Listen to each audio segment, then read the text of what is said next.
आज हम जिस मूवी की स्टोरी की बात करने जा रहे हैं उसका नाम है अनस्टॉपेबल।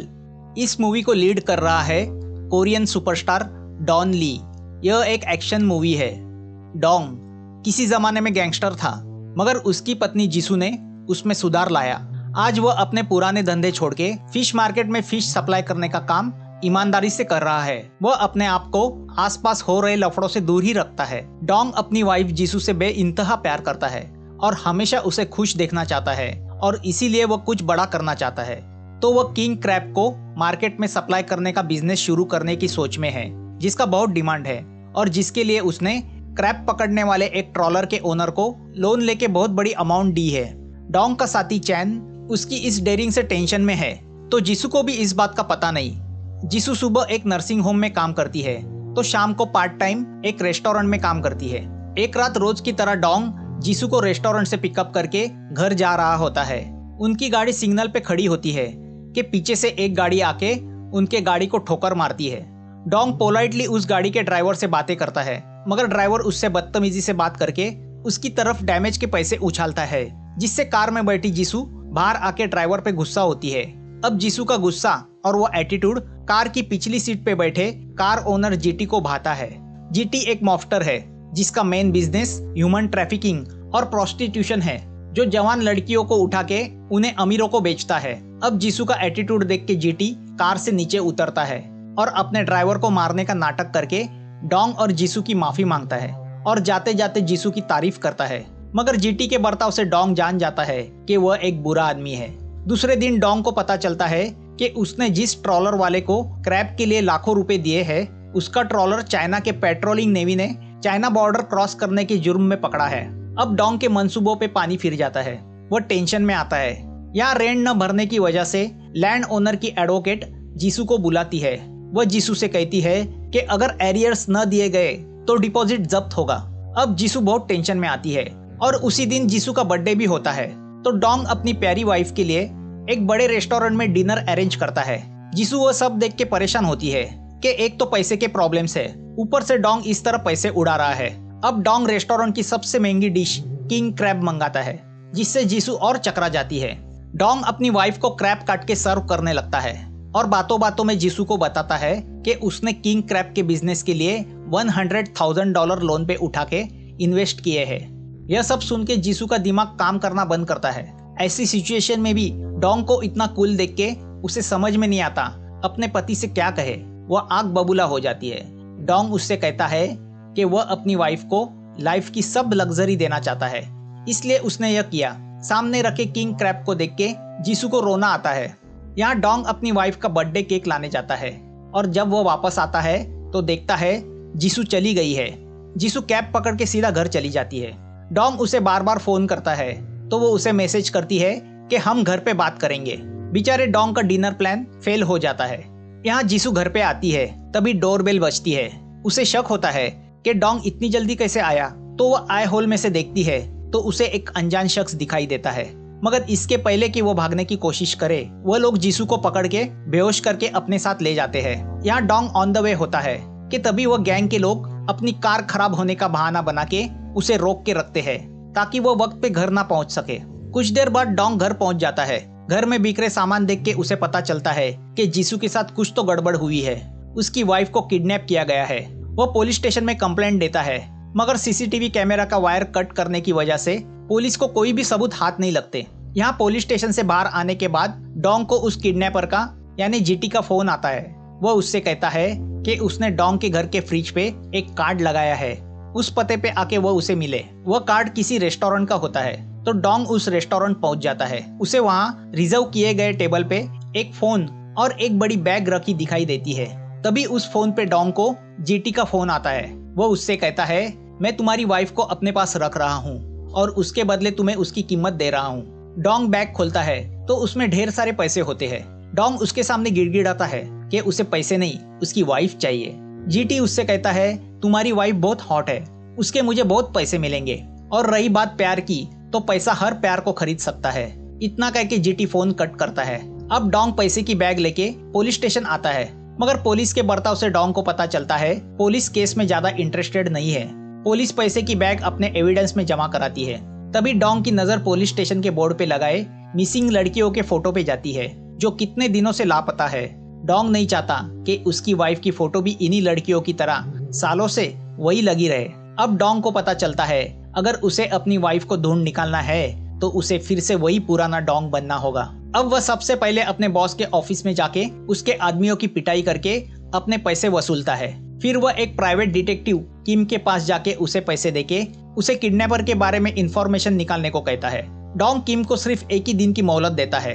किम रेस्टोरेंट के सीसीटीवी कैमरा से मालूम करता है कि जिस शख्स ने वो पैसों की बैग रेस्टोरेंट में रखी थी उसके कार का नंबर क्या है। किम कार के नंबर से उस आदमी का एड्रेस निकालता है। डोंग जब उस आदमी के घर पहुंच जाता है तो उसे पता चलता है कि उस आदमी ने पैसे की खातिर अपने कार की नंबर प्लेट बेची थी। वह आदमी डोंग को एक जुए के अड्डे का पता देता है। अब डोंग चैन और किम के साथ उस अंडरग्राउंड जुए के अड्डे में पहुंच जाता है जो एक लेडी चला रही है। लेडी डोंग को उस आदमी की इंफॉर्मेशन देने से मना करती है और अपने आदमियों को डोंग को मारने बुलाती है, मगर डोंग जो एक बॉक्सर है और जिसका हाथ 2.5 किलो का है वह आराम से सब आदमियों को मारता है। अब वह लेडी डोंग को बताती है कि उसने कार की नंबर प्लेट जैंगसेंग पोर्ट पे एक आदमी को दी थी जो हमेशा वहीं पे मिलता है और वह आदमी प्रोपोफोल और एफ्रोडिसियाक की डिलीवरी करता है। प्रोपोफोल वह ड्रग है जिसे डॉक्टर सर्जरी के वक्त इस्तेमाल करते हैं और एफ्रोसिडियाक वह ड्रग है जो इंसान की काम उत्तेजना बढ़ाने के लिए इस्तेमाल किया जाता है। अब वह लेडी डोंग को एक क्लब का कार्ड देती है जहां उस आदमी का आना जाना है। डोंग उस क्लब में जाके पूछताछ करता है मगर उसके हाथ कुछ नहीं लगता। वह अपनी गाड़ी से निकल ही रहा होता है कि तभी वहां पे एक वैन आती है। उस वैन से बाहर निकले हुए आदमी को देख के डोंग को कुछ स्ट्राइक होता है। उसे याद आता है वह वही आदमी है जिसने किडनैपिंग की रात अपनी गाड़ी खराब होने का बहाना बना के डोंग का रास्ता रोका था। डोंग उसकी वैन में झांक के देखता है तो उसे गाड़ी में उस रेस्टोरेंट का कार्ड भी पड़ा दिखता है जहाँ किडनैपर ने पैसे का बैग रखा था। अब डोंग उस आदमी से पूछताछ करने जाता है तो वह आदमी अपने आप को कैसे वैसे डोंग की चुंगल से छुड़ा के भागता है।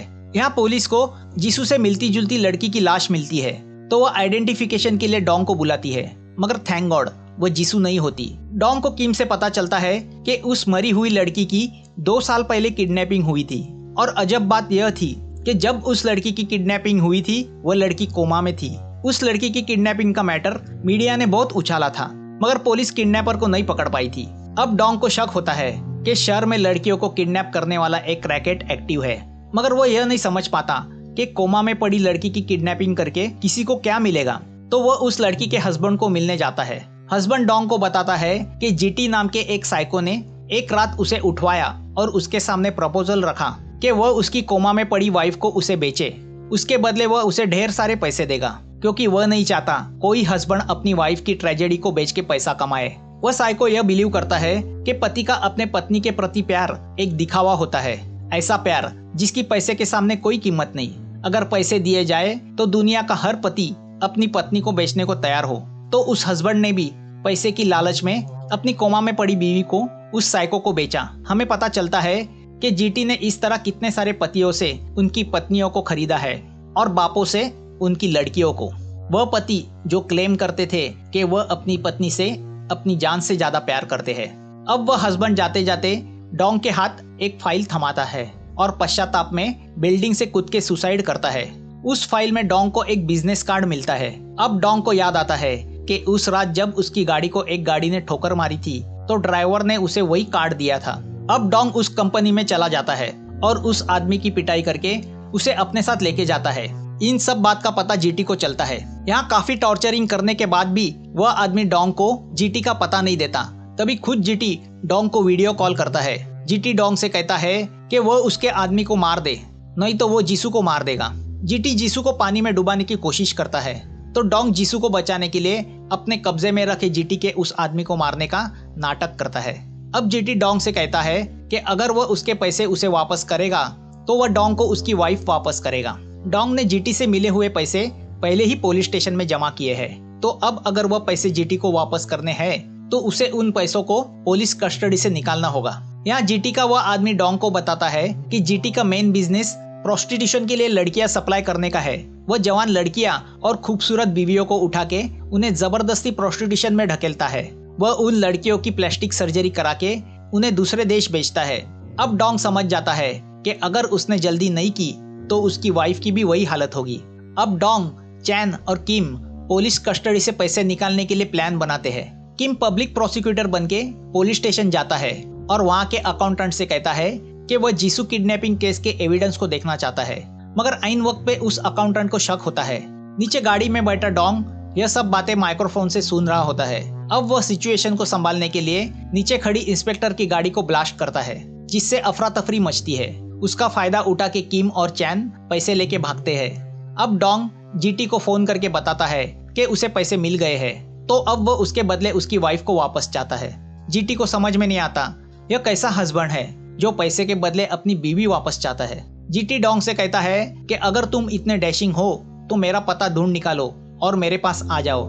यहाँ जीटी के कब्जे में पड़ी जीसू एक लड़की की हेल्प से विंडो की ग्रिल तोड़ के भागती है, मगर पुलिस स्टेशन पहुंचने के पहले ही जीटी फिर से उसे पकड़ लेता है। तो दूसरी ओर डोंग जीटी के फोन सिग्नल से उसके ठिकाने का पता जान लेता है और उस पुराने होटल पहुंच जाता है। वह उस होटल में घुस के उसके सामने आने वाले हर आदमी को बुरी तरह पिटता हुआ आगे बढ़ने लगता है। डोंग की ताकत के सामने कोई टिक नहीं पाता।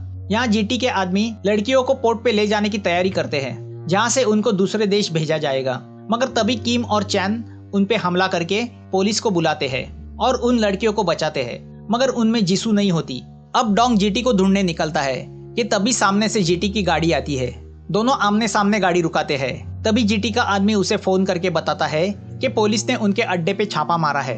अब डोंग और जीटी दोनों एक दूसरे को पहचान जाते हैं। जीटी गाड़ी रिवर्स में लेता है तो डोंग उसको चेस करने लगता है। अब दोनों कार में स्टंटबाजी शुरू होती है। जीटी की कार में जीसू होती है। जीटी जीसू को दिखा के डोंग को भड़काता है। लंबी चेस के बाद दोनों की गाड़ी एक दूसरे से टकरा के पूरी तरह डैमेज होती है। जीटी कुल्हाड़ी लेके डोंग को मारने जाता है, मगर डोंग बुरी तरह उसकी धुलाई करता है। फिर डोंग जीटी के गाड़ी से जीसू को छुड़ाता है। जीसू उससे लिपट जाती है। डोंग के इस बहादुरी की मीडिया बहुत प्रशंसा करता है। डोंग की वजह से ह्यूमन ट्रैफिकिंग और प्रोस्टिट्यूशन का एक बहुत बड़ा रैकेट पकड़ा गया था। यहाँ इस इंसिडेंस के बाद डोंग का नसीब खुलता है। उसके किंग क्रैब का ट्रॉलर भी वापस आता है। देखते देखते डोंग अमीर बन जाता है। अब उसका खुद का बड़ा रेस्टोरेंट है जहाँ किंग क्रैब सर्व किए जाते हैं। अपने पति की सक्सेस से अब जीसू भी बहुत खुश है। डोंग अपनी जीसू का बर्थडे उसे सबसे बड़ा क्रैब सर्व करके सेलिब्रेट करता है। मूवी यहाँ खत्म होती है। अगर आपको यह एक्शन मूवी अच्छी लगी हो तो प्लीज कमेंट में बताना, और अब तक सब्सक्राइब ना किया हो तो प्लीज सब्सक्राइब करना। फिर मिलेंगे एक नई मूवी के साथ।